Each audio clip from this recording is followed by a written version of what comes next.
Énergie cinétique d'une balle de tennis. Lors d'un match de tennis, un joueur placé en haut lance la balle verticalement et la frappe avec sa raquette en un point A, situé à la hauteur h égale 2,20 mètres. La balle de masse m égale 58 grammes est considérée comme un point. 1. Faire le bilan des forces appliquées sur la balle au cours de son mouvement dans l'air. Ces forces sont-elles conservatives? 2. On mesure la valeur de la vitesse de lancement en A, VA égale 126 km par heure, et de la vitesse lorsqu'elle touche le sol en B, VB égale 120 km par heure. Déterminer le travail de la force de forcement F exercée par l'air entre A et B. 3. Calculer la vitesse de la balle en B si on néglige l'action de l'air. On donne l'intensité de la pesanteur, G égale 9,8 N par kg. 1. Faire le bilan des forces appliquées sur la balle au cours de son mouvement dans l'air. Ces forces sont-elles conservatives? 1. Le bilan des forces appliquées.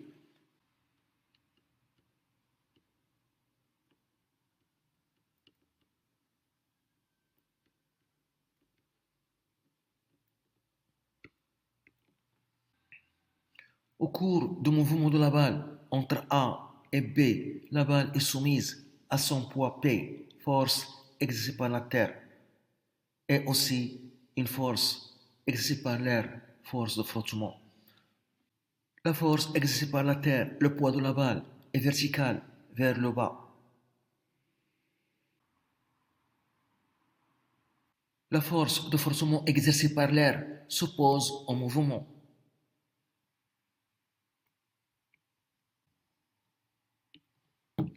F.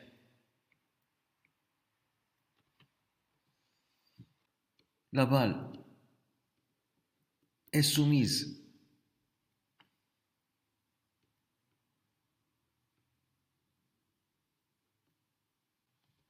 aux forces P, son poids,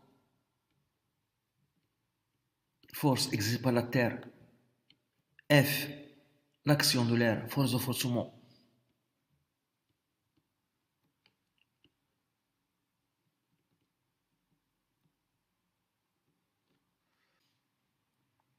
Le travail de poids P s'écrit.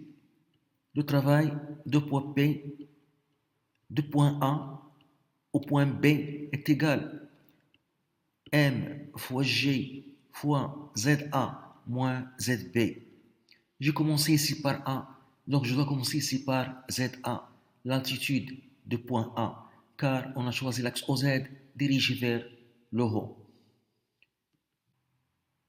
Le travail de poids P ne dépend pas du chemin suivi. Quel que soit le chemin suivi, rectiligne, curviligne ou bien circulaire, le travail de poids a la même expression M fois G, ZA moins ZB, si on choisit l'axe OZ orienté vers le haut. C'est pourquoi on dit que le poids est une force conservative, car son travail est indépendant du chemin suivi. Le travail de poids P est indépendant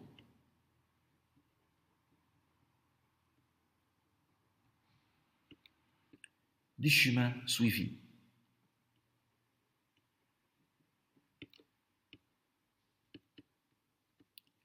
C'est pourquoi on dit que le poids P est une force conservative.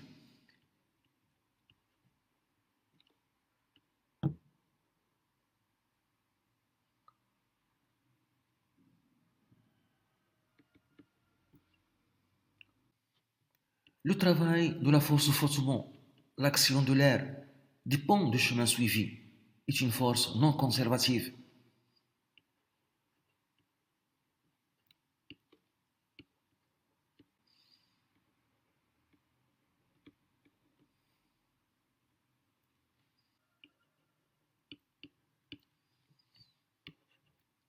F est une force non conservative.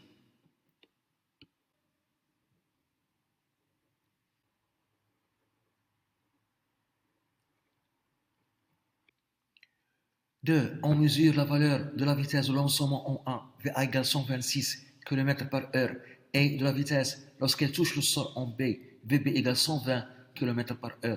Déterminer le travail de la force de frottement F exercée par l'air entre A et B. de le travail de la force de forcement F.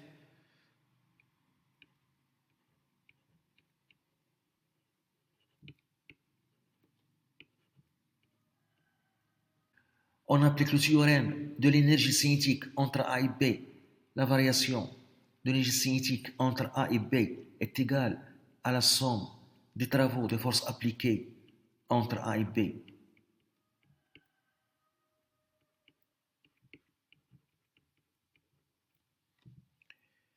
La variation de l'énergie cinétique, c'est l'énergie cinétique finale en B moins l'énergie cinétique initiale en A.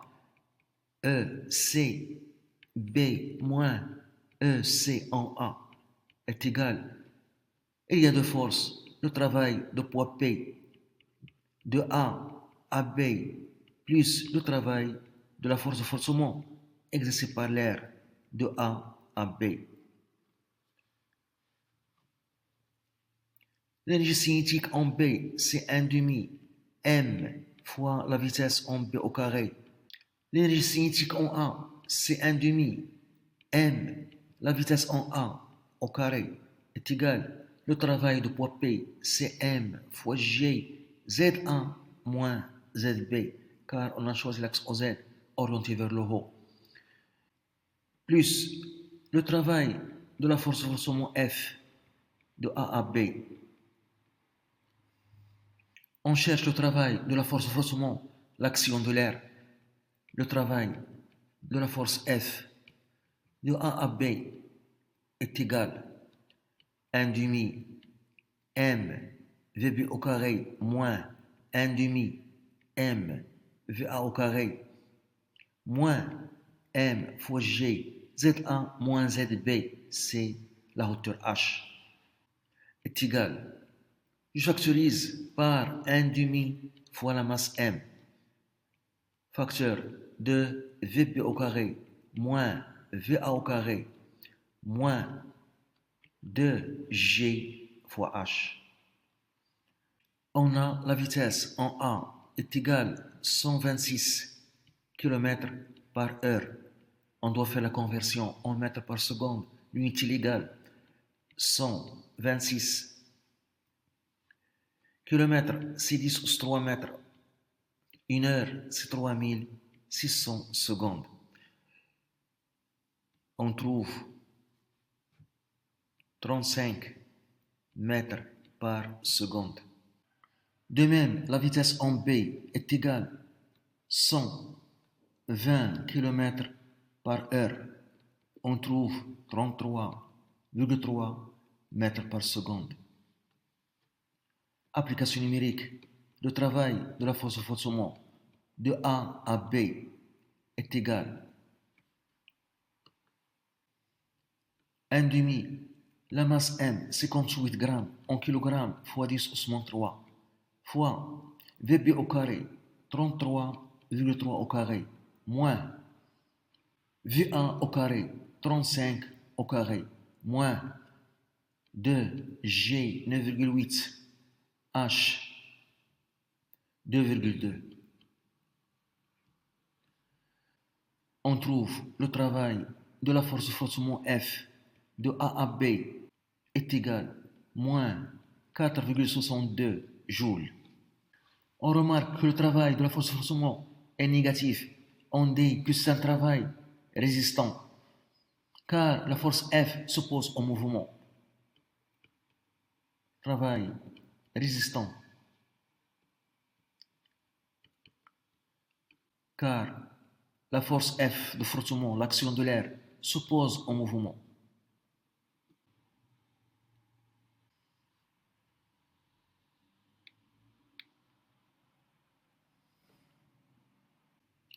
Trois, calcule la vitesse de la balle en B si on néglige l'action de l'air.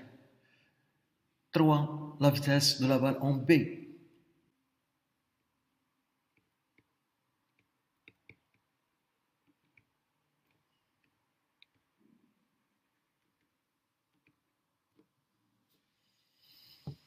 On applique toujours le théorème de l'énergie cinétique. La variation de l'énergie cinétique entre A et B est égale à la somme des travaux des forces appliquées entre A et B.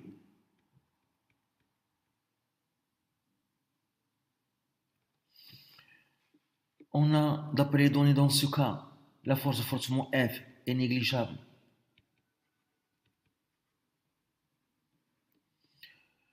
Donc, la variation de l'énergie cinétique entre A et B est égale au travail de poids P de A à B. La variation de l'énergie cinétique, c'est l'énergie cinétique finale en B moins l'énergie cinétique initiale en A. E, C, B moins E, C en A est égal, le travail de poids P, Cm fois G fois ZA moins ZB. J'ai commencé ici par le point A, donc ici je commence par ZA, car on a choisi l'axe OZ orienté vers le haut. L'énergie cinétique en B, dans ce cas, c'est 1 demi M V B' au carré. L'énergie cinétique en A, 1 demi M VA au carré est égal M fois G ZA moins ZB, c'est la hauteur H. Donc 1 demi M V B' au carré est égal 1 demi M VA au carré plus M fois G fois grand H. Je simplifie par la masse M et je multiplie les deux membres par 2 et je trouve VB' au carré est égal VA au carré plus 2G fois H. Donc la vitesse VB' en B qu'on cherche est égale la racine de VA au carré plus de G fois H. V' est égal la racine VA 35 au carré plus de G 9,8 H 2,2. On trouve 35,6 mètres par seconde. On fait la conversion en kilomètres par heure pour comparer. VB' est égal 35,6. Pour faire la conversion en kilomètres par heure, on doit multiplier par 3,6 égale. On trouve 128,2 km par heure. On remarque que la vitesse VB en B mesurée est inférieure à la vitesse VB' calculée en négligeant l'action de l'air.